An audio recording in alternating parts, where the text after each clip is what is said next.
안녕하세요. 광교공입니다. 구독자 여러분, 을사년 새해입니다. 새해 복 많이 받으시기 바랍니다. 올해는 좋은 일만 가득하시기 바랍니다. 하지만 국내외 여건은 그렇게 좋지가 않습니다. 여러 가지 이슈들이 있지만 현재 가장 중요한 건 탄핵 심판이기 때문에 먼저 이제 그것부터 말씀드리겠습니다. 최상목 대통령 권한대행이 헌법재판관 2명을 임명을 했습니다. 이걸 가지고선 지금 야당도 약간 불만은 있겠지만 하여튼 여당이 지금 상당히 분열된 상태입니다. 근데 그리고 유튜브나 방송에서도 여러 사람 전문가들이 여러 가지 얘기를 하지만 되게 편파적입니다. 그냥 보수 쪽 사람들은 무조건 보수 쪽 편만 들고 또 진보 쪽 사람들은 무조건 진보 쪽 입장에서 해석을 합니다. 그래서 사실은 공정하지 않고 유튜버들은 더 심합니다. 저도 유튜버지만 하여튼 좀 냉정하게 공정하게 좀 바라볼 필요가 있다고 봅니다. 일단 최대행이 헌법재판관 2명을 임명했는데요. 원래 이제 헌법재판소 재판관은 9명이고 그 중에 이제 3명이 국회 몫입니다. 근데 이제 국회목 3명이 24년 10월 19일 날 임기가 만료가 됐습니다. 그래서 국회에서 3명을 임명해야 되는데 전통적으로 국회목 3명은 여당에서 1명, 야당에서 1명, 여야 합의해서 1명을 이제 임명을 해 왔습니다. 이게 헌법에 정해진 건 아닌데 이제 관례가 그렇습니다. 근데 민주당이 지난 총선에서 대승을 한 후 우리가 국회 거의 3분의 2니까 우리가 2명을 지명하겠다 이래가지고 이제 합의가 안 돼가지고 여태까지 임명을 못한 겁니다. 벌써 한 3개월째 돼 가는 거죠. 하여튼 여태 임명을 못했고 그 다음에 이제 그런 상황에서 대통령이 탄핵을 됐고 한 총리도 여야 합의 없는 3명은 임명할 수 없다. 그래서 이제 임명을 안 했고요. 그래서 탄핵을 당했죠.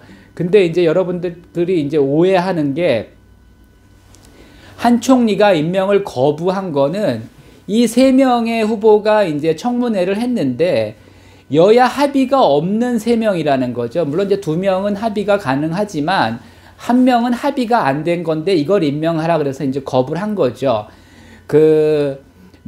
여당 쪽 이제 탄핵 반대파에서는 권한대행이 임명할 수 없다. 이제 권한대행은 현상 유지 목적 권한만 행사해야지 이런 적극적인 권한을 행사하면 안 된다. 이제 이런 논리로 따지는데 저는 그렇게 생각하지 않습니다. 제가 이제 변호사도 아니고 헌법학자도 아니지만은 저도 하여튼 법을 꽤 공부했습니다. 권한대행이라는 건 국어 국문학적으로 그대로 해석해야 됩니다. 모든 권한을 행사할 수 있습니다. 그러니까 만약에 지금 전쟁 난다면 누가 국군 통수를 해야 되나요? 당연히 최대행이 해야 되는 겁니다. 그 다음에 하여튼 여러 가지 국가적인 사건이 일어난다면 누가 해야 되나요? 대통령이 없으면 권한대행이 할 수밖에 없는 겁니다. 그래서 제 생각에는 최상목 권한대행이 못할 건 없습니다. 다 가능합니다. 대통령이 하는 것 다 가능합니다.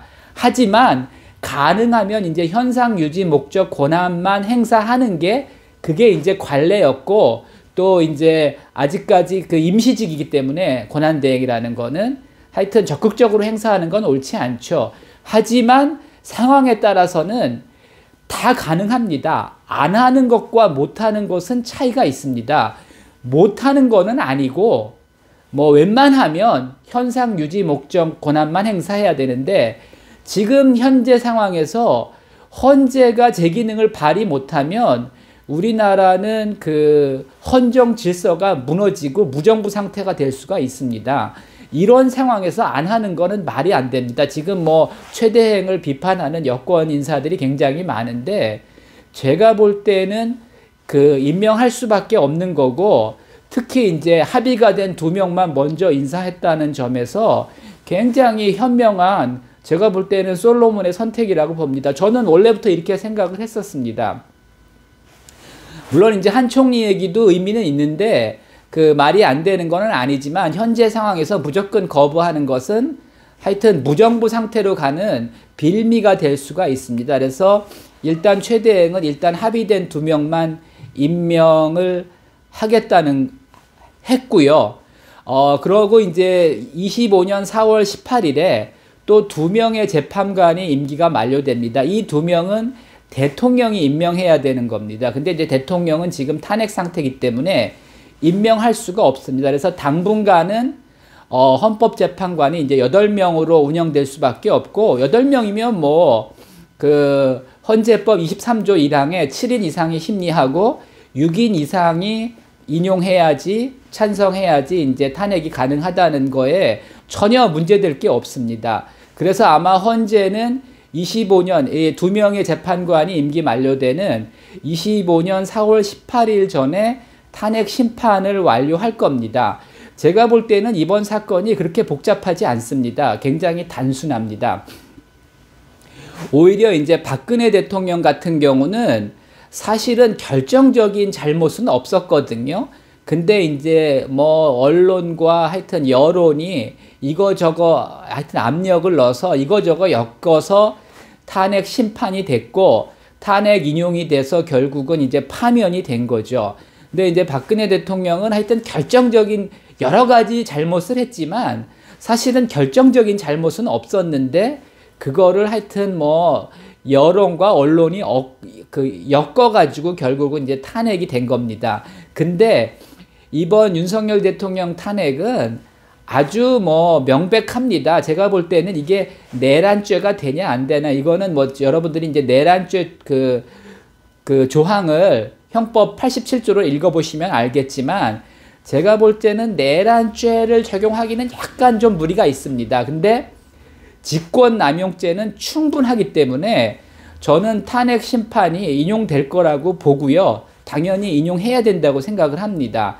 혹시 이제 재판관들의 의견이 갈려서 6인이 찬성하지 않을 경우 뭐 기각이 될 수도 있지만, 그렇더라도 윤석열 대통령이 복귀하기는 어렵습니다. 왜냐하면 너무 큰 잘못을 한 겁니다. 이거 헌법과 법률을 위반하고 하여튼 계엄 여건이 안 되는 상황에서 뭐 불만은 있을 수 있지만 하여튼 계엄 여건이 안 되는 상황에서 하여튼 이게 이제 계엄권을 한 거기 때문에 제가 볼 때 직권남용은 명백합니다. 그래서 윤 대통령이 혹시 인용이 안 되더라도 대통령 복귀는 어렵고 사임할 수밖에 없을 겁니다. 그래서 윤 대통령이 복귀하는 거는 뭐 탄핵 반대파들은 뭐 문제 없다 이렇게 얘기를 하지만, 제가 볼 때 윤 대통령이 복귀하는 일은 없을 거고요. 그렇다면은 이제 6월 달에 이제 대선이 진행될 거고, 그렇다면은 하여튼 뭐 재판 중인 후보도 뭐 출마는 가능하다고 봅니다. 근데 지금 이제 탄핵이 대통령만 탄핵된 게 아니라 뭐 국무총리, 방통위원장, 감사원장, 뭐 법무장관, 서울지검장 지금 다 탄핵이 돼 있죠. 그래서 다른 탄핵 심판도 굉장히 중요합니다. 근데 다른 탄핵 심판은 다 기각될 겁니다. 제가 볼 때는. 왜냐하면 한 총리 같은 경우 뭐 그 탄핵될 정도로 잘못한 게 없고요. 감사원장도 마찬가지고 법무장관도 마찬가지고 뭐 서울지검장 검사들도 제가 볼 때는 다 탄핵이 기각될 겁니다. 그래서 만약에 윤 대통령만 탄핵 인용이 되고 나머지가 탄핵 기각이 된다면 또 민주당이 역풍을 맞을 가능성이 높습니다. 실제로 사실은 제가 볼 때는 이럴 가능성이 높고, 설사 뭐 하여튼 재판받고 있는 그 후보가 당선이 되더라도 또 이게 사실은 그 더 혼란한 상황에 빠질 가능성이 있습니다. 왜냐하면 우리나라에서 대통령 당선됐다고 재판이 중단되는 일은 일어나지 않을 거기 때문입니다. 그래서 하여튼 뭐 굉장히 지금 복잡한 상황이고, 이런 상황이기 때문에 사실은 경제가 뭐 큰 문제는 없겠지만 뭐 좋아지기는 당분간 어려운 상황입니다. 그래서 하여튼 뭐 제가 변호사도 아니고 그 헌법 전문가는 아니지만 제가 가진 상식으로는 이렇습니다. 그래서 앞으로 뭐 이런 상황으로 진행될 가능성이 높다고 봅니다. 뭐 지켜보십시오. 그리고 과거에 제가 얘기한 것들 한번 찾아보시면 거의 제가 예상한 대로 지금 흘러가고 있습니다. 그리고 지금 이제 보수 쪽 사람들은 하여튼 내가 뽑은 대통령을 탄핵할 수 없다. 그렇게 이제 주장하는 사람들이 많은데 내가 뽑은 대통령도 잘못하면 탄핵해야 됩니다. 그리고 주식 투자에도 이제 손절매라는 게 있죠.